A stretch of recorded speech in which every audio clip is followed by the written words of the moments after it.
warahmatullahi wabarakatuh. Selamat datang kembali anak-anak. Alhamdulillah kita bisa berjumpa kembali di sesi bimbingan klasikal, di mana ini merupakan sesi yang keempat bagi kelas 12 ya.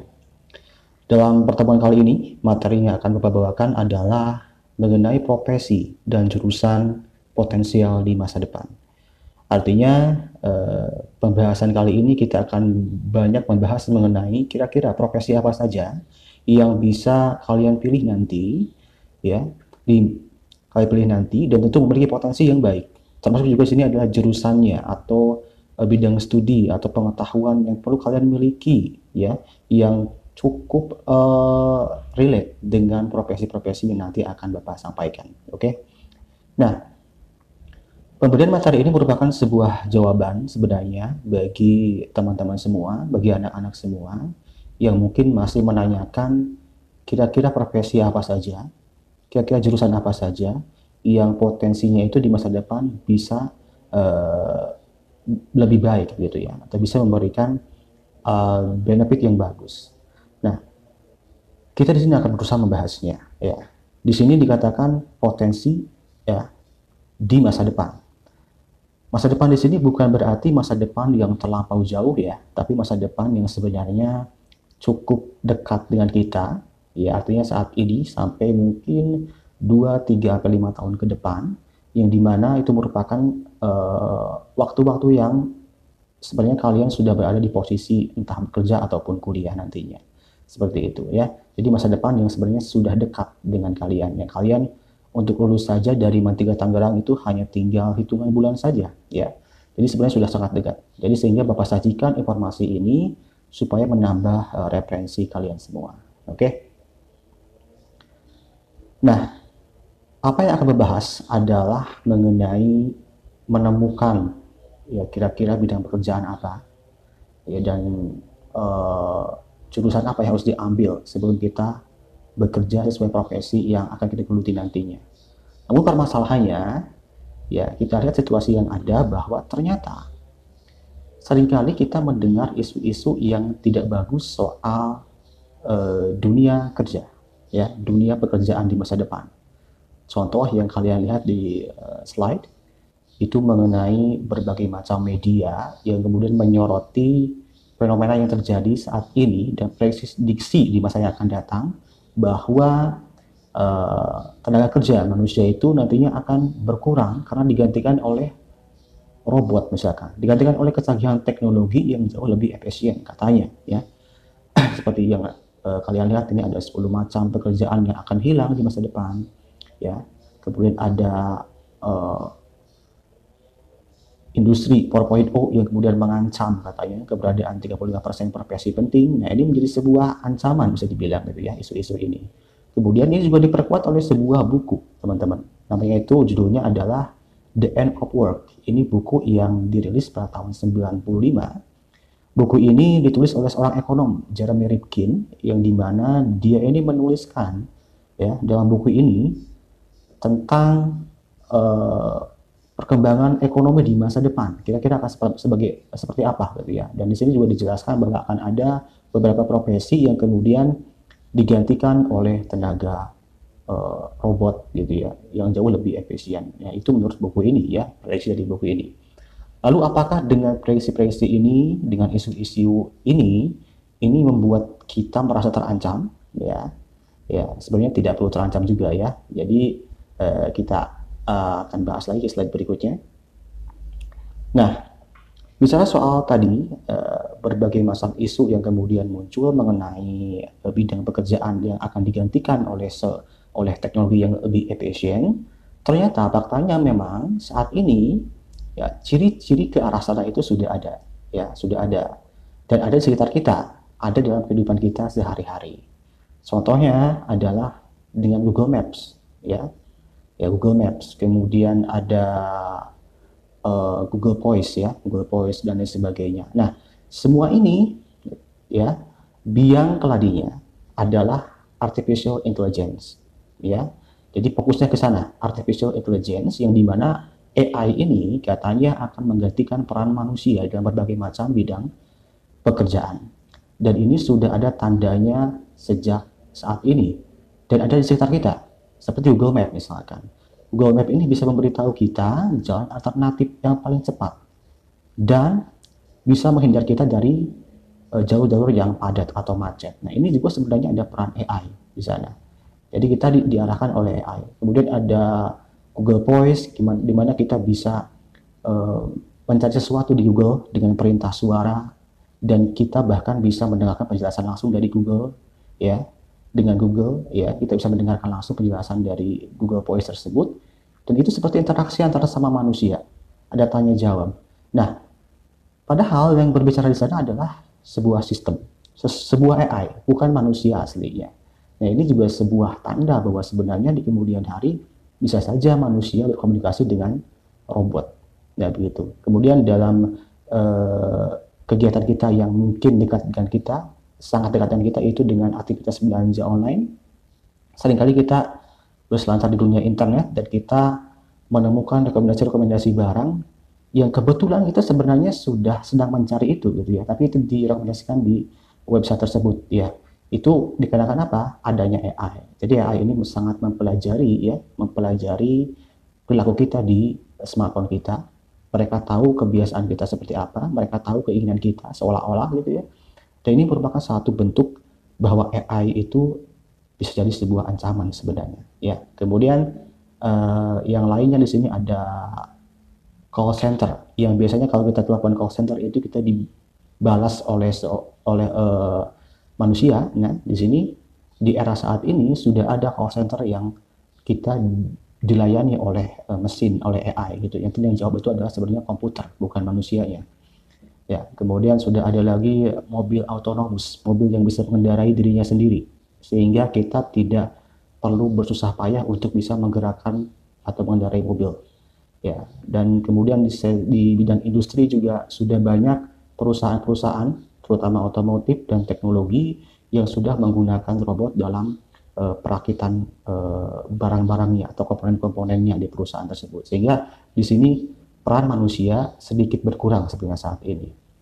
Nah, seperti itu. Nah, ini adalah ciri-ciri atau tanda-tanda bahwa sebenarnya yang diprediksikan tadi oleh buku The End of Work itu sebenarnya sudah ada tanda-tandanya, ya, ada tanda-tandanya. Tapi ini menjadi sebuah ancaman bagi kita atau harus kita khawatirkan? Sebenarnya tidak perlu dikhawatirkan, ya, tidak perlu dikhawatirkan. Kenapa demikian? Nah, apa yang diprediksikan oleh tadi berbagai macam media tersebut sebenarnya itu masih jauh banget ya, masih jauh ke depan, entah berapa puluh tahun lagi, gitu ya. Nah, kita sering mendengar istilah industri 4.0, ya. Industri 4.0 ini katanya segala macam kegiatan manusia akan di-handle oleh teknologi, ya.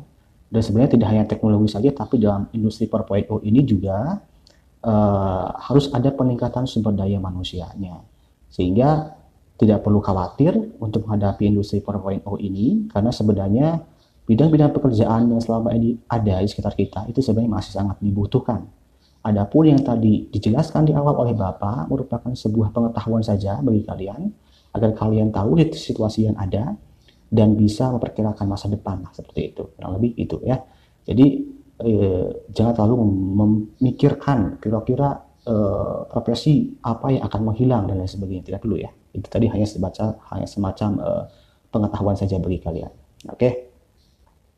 Nah, berikutnya kita langsung, Bapak akan membahas mengenai berbagai macam profesi ya yang saat ini dan beberapa tahun ke depan ya akan sangat dibutuhkan dan tidak akan pernah terancam oleh yang namanya tadi teknologi tadi ya, tidak akan pernah terancam.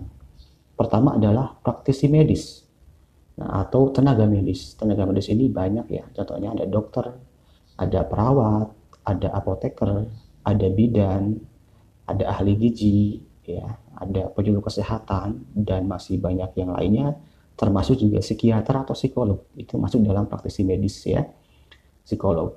Nah, ini profesi yang tidak akan terancam oleh perkembangan teknologi. Justru malah teknologi akan menjadi media yang membantu profesi mereka dalam menjalankan profesinya. Karena sebenarnya praktisi medis ini kunci utamanya ada di manusianya, bukan di teknologinya.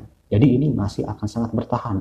Meskipun meskipun ya tadi isu-isu di awal itu ternyata benar di masa depan, nah profesi tenaga kesehatan akan senantiasa dibutuhkan dalam kehidupan kita sehari-hari. Lalu pendidikan apa saja? Kalau misalnya kalian kuliah, untuk bisa menjadi praktisi kesehatan banyak ya, ada pendidikan dokter, dokter pun mungkin ada dokter umum, ada dokter gigi dan lain sebagainya. Kemudian ada ilmu gizi, ada kesehatan masyarakat, ada keperawatan, ada kebidanan, ada farmasi, kemudian ada teknologi laboratorium medis, ada fisioterapi, rekam medis dan psikologi ya, psikologi. Nah, itu banyak ilmu yang bisa kalian pilih jika kalian ingin menjadi seorang praktisi medis ya.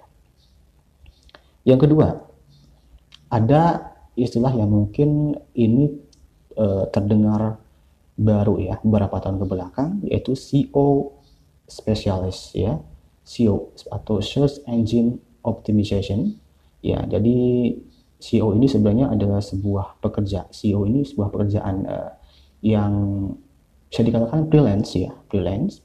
Tugas dia ini sebenarnya adalah untuk mengelola sebuah website agar website ini bisa berada di urutan teratas pada search engine ya.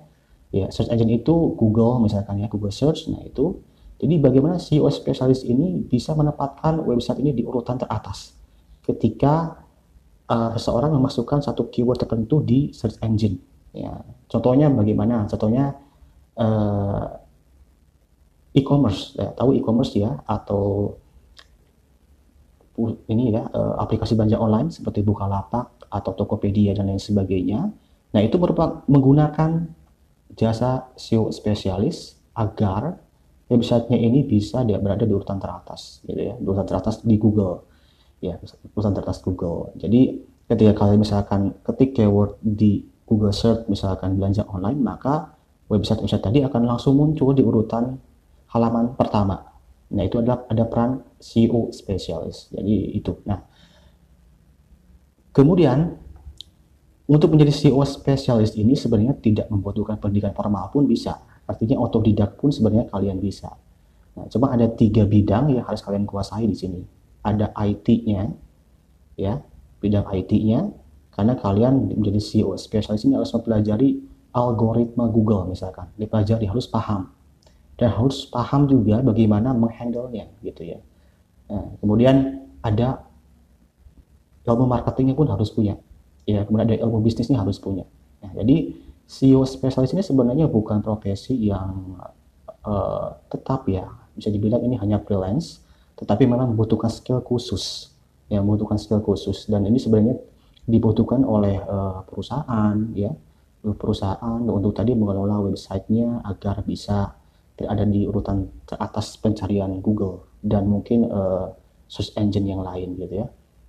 Ya, pekerjaannya sebagai digital marketing, jadi ahli digital marketing yang tidak hanya menguasai IT dan algoritmanya, tetapi juga menguasai bagaimana teknik marketing di dunia digital, di internet. Nah, sekarang kan kalau marketing itu atau promosi itu tidak konvensional sekarang ya. Sekarang harus menggunakan internet karena memang pasarnya ada di internet semua sekarang, lebih banyak gitu ya. Nah itu SEO spesialis. Ini lebih kepada skill ya, bukan profesi yang benar-benar harus ambil pendidikannya sesuai linear, enggak gitu ya. Ini adalah yang skill yang sebenarnya dengan otodidak pun kita bisa kuasai gitu ya. Yang berikutnya adalah software engineer ya, atau mungkin ya pengembang aplikasi ya, atau developer ya, di mana software engineer ini saat ini sangat-sangat dibutuhkan ya. Kita melihat bahwa situasi saat ini merupakan situasi di mana kita sudah sangat akrab dengan adanya teknologi ya. Semua orang kayaknya sudah pakai smartphone, dan di smartphone itu ada berbagai macam aplikasi. Nah, tentu aplikasi yang mempermudah kita dalam menjalankan kegiatan sehari-hari ya, tergantung fungsi masing-masing aplikasinya. Nah, software engineer inilah yang akan bertugas untuk membuat, ya, merancang atau mendesain sebuah aplikasi. Nah, pekerjaannya tadi ada pengembang aplikasi, perangkat lunak atau software atau aplikasi, kemudian ada pengembang sistem dan pengembang web. Ini tugas-tugasnya, pekerjaan-pekerjaan software engineer. Nah, eh, software engineer ini jangkauan kerjanya cukup luas ya, tidak hanya di perusahaan IT, ya, kayak misalkan startup, nggak hanya di sana, tapi semua lembaga, semua perusahaan membutuhkan peran software engineer ini untuk bisa mengelola sistem informasinya, untuk bisa mengelola aplikasinya gitu ya. Termasuk juga kita di dunia pendidikan pun membutuhkan software engineer untuk misalkan mengelola yang namanya aplikasi, e-learning dan lain sebagainya.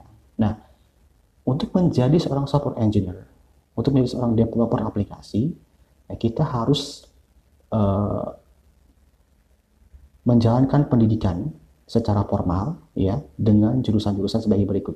Ya, pertama ada teknik informatika, nah, ada teknik komputer, ada sistem informasi dan manajemen informatika, kemudian ada sistem komputer. Jadi semua bidang IT terus dikuasai.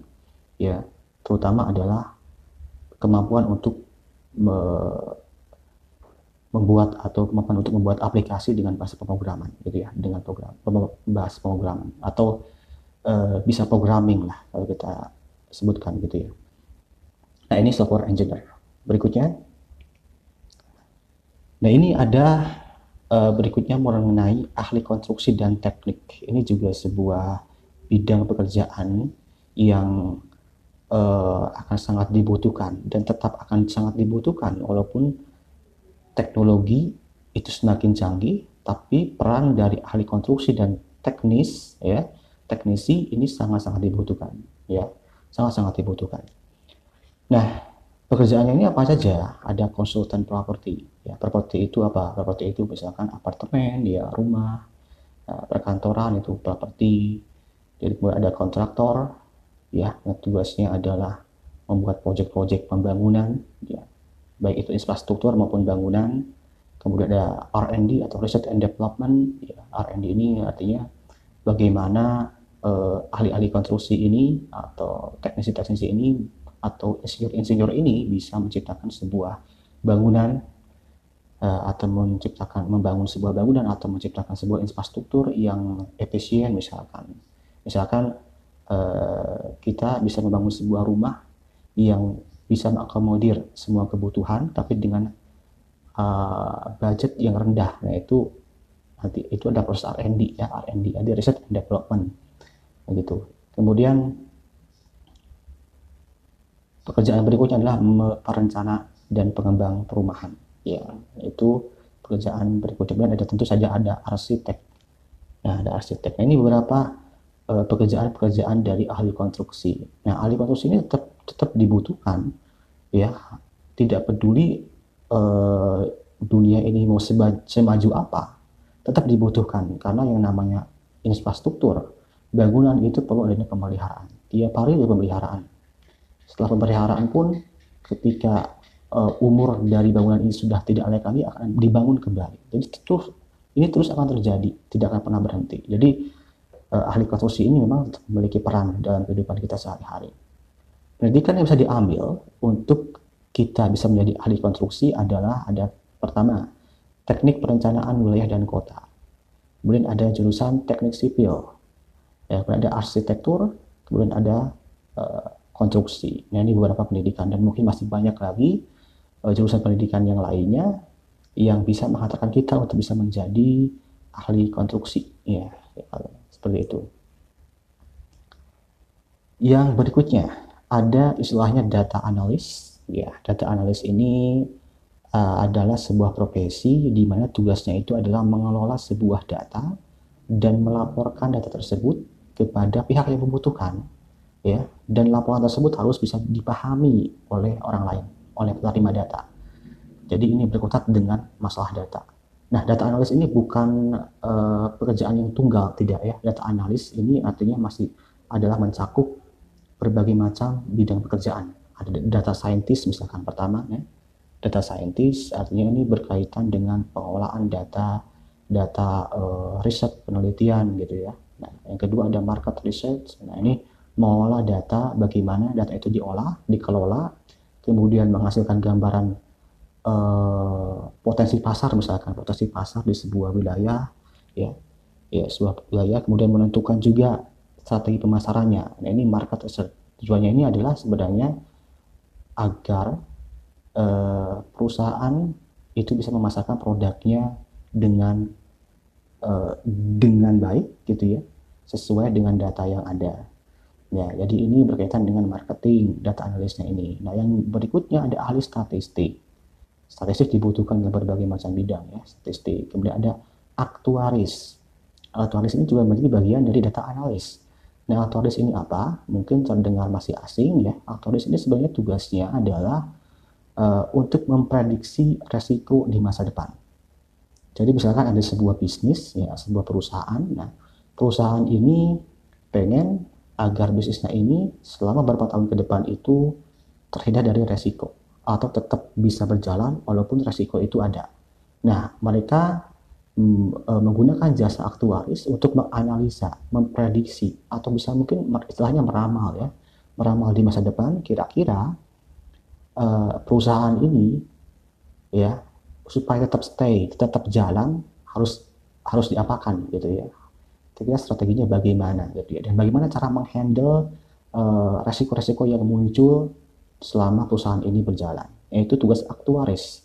Ya, jadi kayak istilahnya kayak peramal gitu ya. Tapi aktuaris ini tentu nggak sembarangan, didasarkan oleh pengetahuan yang sangat komprehensif dari ilmu statistik dan matematika.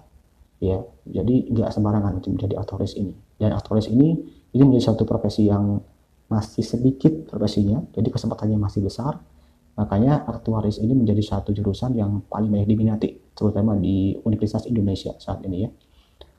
Nah, untuk pendidikannya, untuk menjadi seorang data analis, tadi maupun data scientist, atau market research, atau ahli statistik, atau aktuaris, kalian bisa memilih bidang studi di pendidikannya itu ya ada pertama bisa bisnis, kemudian ilmu ekonomi. Nah, ini penting, bisnis dan ilmu ekonomi ini sebagai basicnya apabila kalian ingin menjadi market research, data analisis yang berkaitan dengan mengolah data pemasaran. Kemudian ada teknik informatika, ini jelas. Teknik informatika ini jadi kuncinya karena semua proses data analis dilakukan melalui media informasi, dilakukan melalui teknologi ya, melalui teknologi. Nah, perlu diketahui data analis itu tidak hanya mengolah data melalui Excel misalkan, enggak sesimpel itu ya. Jadi data analis ini memiliki satu skill khusus ya skill khusus yang mirip dengan seorang ahli IT, yaitu dia menguasai namanya bahasa pemrograman, gitu ya, bahasa pemrograman, sehingga dia ini bisa membuat sebuah sistem atau aplikasi yang tujuannya adalah untuk proses analisis datanya itu sesuai, gitu ya. Jadi kalau kalian pengen tahu mungkin bahasa pemrograman apa, namanya itu bahasa pemrograman SQL kalau tidak salah, SQL. Nah, itu bisa diterapkan, bisa membuat sebuah aplikasi yang tujuannya adalah untuk menganalisa data atau memprediksi data, bisa juga. Nah, itu. Kemudian ilmu berikutnya yang harus dikuasai ya, pendidikan berikutnya yang harus dikuasai apabila kalian ingin menjadi seorang data analis adalah statistik. Ya, kemudian ada matematika, ini penting juga, matematika juga pusat ini, matematika juga core-nya gitu ya. Kemudian yang berikutnya adalah tentu aktuaria. Aktuaria, jadi matematika, aktuaria, statistik ini adalah basic ilmu dalam analisa datanya. Kemudian teknik informatika ini adalah sebagai pengetahuan teknisnya, dan bisnis ilmu ekonomi ini sebagai pemahaman pengetahuan dasarnya apabila kalian ingin menjadi seorang data analis dalam bidang pemasaran ya, seperti itu. Nah, ini data analis. Berikutnya adalah ahli lingkungan ya, ahli lingkungan. Jadi ahli lingkungan ini kenapa bisa dikatakan sebagai profesi yang potensial dari saat ini sampai masa depan, dikarenakan ahli lingkungan ini sesuai dengan kondisi kita saat ini ya. Kondisi saat ini banyak sekali pembahasan mengenai topik atau isu-isu lingkungan, diantaranya mengenai pencemaran udara, ya, pencemaran limbah pabrik, dan isu-isu kepunahan hewan, ya, flora dan fauna itu menjadi satu isu yang selalu dibahas dalam isu-isu global gitu ya, dibahas dalam isu-isu global, sehingga dari mulai sekarang sudah mulai tumbuh kesadaran orang-orang untuk bisa bagaimana memelihara lingkungan ini dengan baik dan tetap bisa menjadi lingkungan yang nyaman ditinggali oleh manusia dan makhluk-makhluk lainnya. Nah, pekerjaannya ini ahli lingkungan apa aja? Pertama adalah teknik konservasi lingkungan, ya, teknisi konservasi lingkungan. Kita lihat ada beberapa daerah kita misalkan di Pulau Komodo, ya, misalkan itu mereka mengkonservasi lingkungan mereka, ya, mengkonservasi komodo dari kepunahan. Nah, ini dilakukan oleh seorang teknisi konservasi lingkungan. Kemudian ada ahli dan peneliti bioteknologi, artinya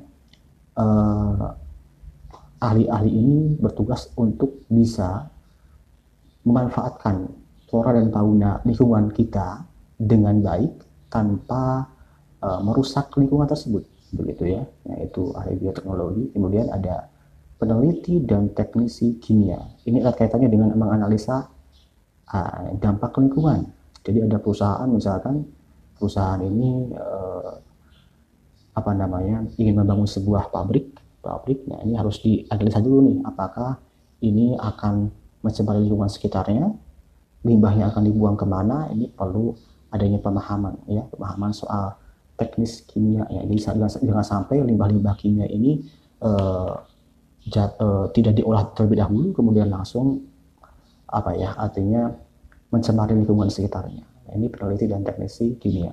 Kemudian ada entrepreneur. Nah, entrepreneur ini juga bisa dibilang ahli lingkungan juga, terutama dalam bidang peternakan, ya, budidaya ikan, ya, kemudian apalagi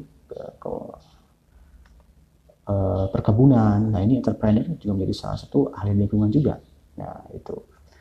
Kemudian ada pengendali mutu produk dan kesehatan pangan, bisa jadi ya, ini. Kemudian untuk menjadi profesi atau ahli lingkungan yang tadi saya sebutkan tadi, ya, ada beberapa jurusan pendidikan yang harus kalian dapatkan agar bisa menjadi profesi-profesi tadi. Yang pertama ada teknik lingkungan, yang kedua ada teknik pangan, ada kehutanan, ada peternakan, ada kelautan, ada perikanan, dan ada budaya perikanan. Nah, ini ilmu-ilmu yang berkaitan dengan ahli lingkungan. Ya, silakan bagi yang mungkin minat dengan untuk menjadi seorang ahli lingkungan, ya, terserah. Kalau profesi tadi bisa jadi entrepreneur, bisa jadi ahli atau peneliti, bisa jadi teknisi konservasi, terserah. Tapi ini adalah jurusan-jurusan yang bisa kalian pilih nantinya, ya. Oke, pembahasan mengenai ahli lingkungan ini merupakan pembahasan terakhir, ya, pada seluruh kegiatan penyampaian materi pada kesempatan kali ini. Tadi Bapak sudah membahas mengenai dari mulai praktisi medis sampai ahli lingkungan. Ya, ini tentu bukan opsi-opsi yang mengikat. Artinya kalian bisa eksplor sendiri, bisa menemukan sendiri kira-kira profesi dan jurusan apa saja yang juga memiliki potensi yang bagus di masa depan.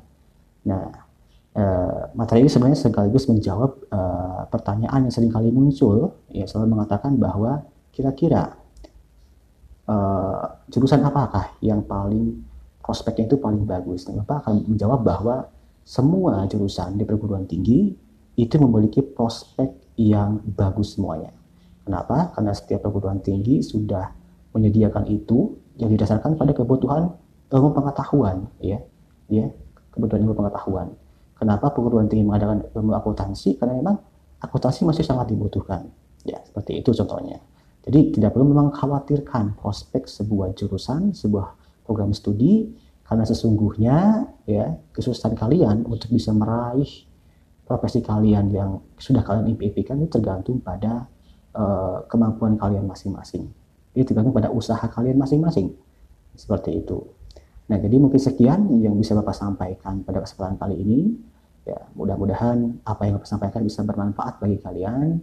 Dan Bapak harap kalian tidak sebatas mencari atau mendapat informasi dari Bapak, tapi kalian harus mengeksplor lebih jauh mengenai jurusan, mengenai profesi yang lain yang mungkin sudah kalian minati sejak lama begitu ya. Oke. Terima kasih ya atas partisipasinya. Kurang lebihnya mohon maaf. Wassalamualaikum warahmatullahi wabarakatuh.